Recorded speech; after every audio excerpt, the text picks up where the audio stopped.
I did my project over The Day the Voices Stopped, which is a case study on Ken Steele, who suffered from schizophrenia for about 32 years of his life. Once he was able to overcome the disorder, he became a major voice in the mental health community. He started a support group for people suffering from schizophrenia or other psychotic disorders, and it was a place for them to come and just talk to him and other people who were going through the same thing or had gone through the same thing.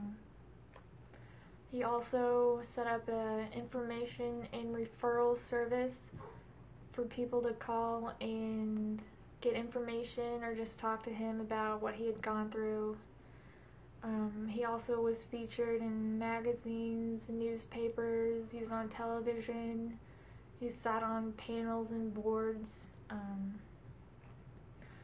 But Ken was first diagnosed with schizophrenia when he was 16 years old. His symptoms actually started when he was 14, and they were first auditory hallucinations.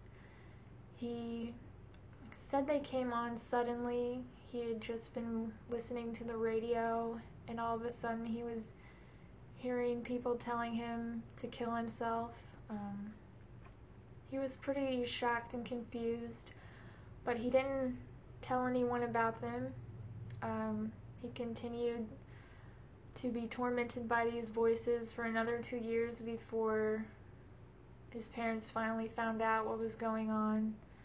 And that was after he tried to commit suicide, after he ran away from home. And then when he failed, he came back home, and that's when his parents took him to the family doctor where they found out what he was suffering from. Back in that day, being diagnosed with schizophrenia was pretty much felt like a death sentence. There was no known cure, and there was really no type of treatment to look forward to.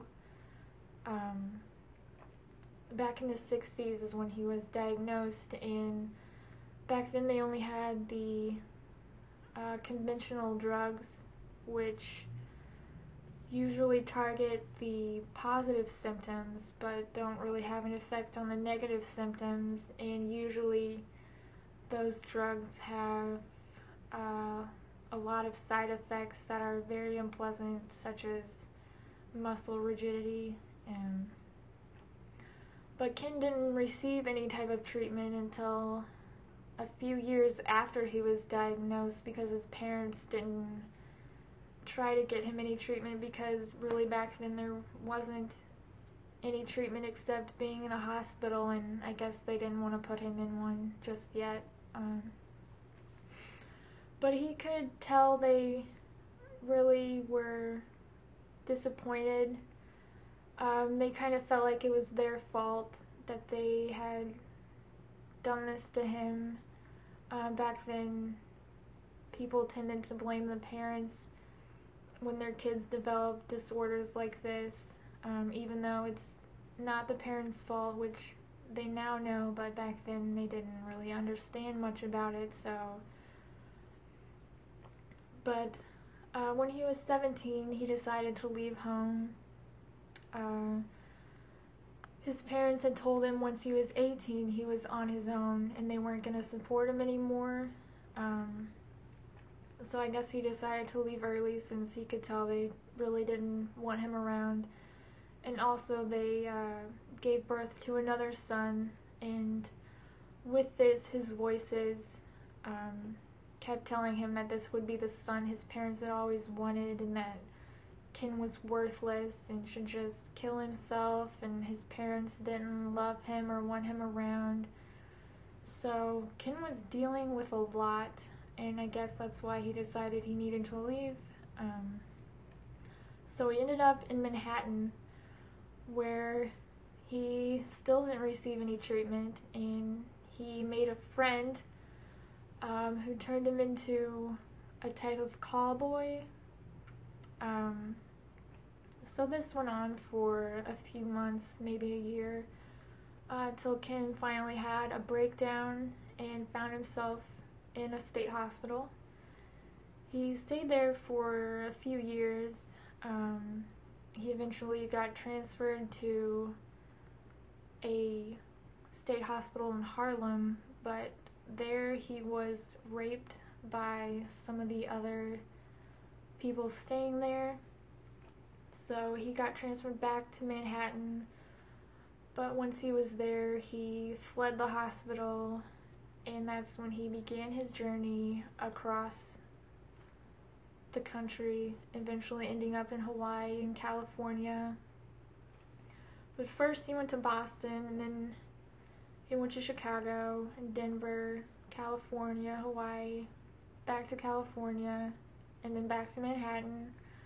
But all along the way, he would go through the same routine of he would find himself at a hospital. He would stay there for a while, receive some treatment. Usually they were the conventional drugs that didn't help him at all, really. Then he would get tired of staying there, and he would flee. Then he would usually go to a different town, and he would try to commit suicide and fail. And then the police or someone would usually find him and take him to a state hospital nearby. This went on for 20 years.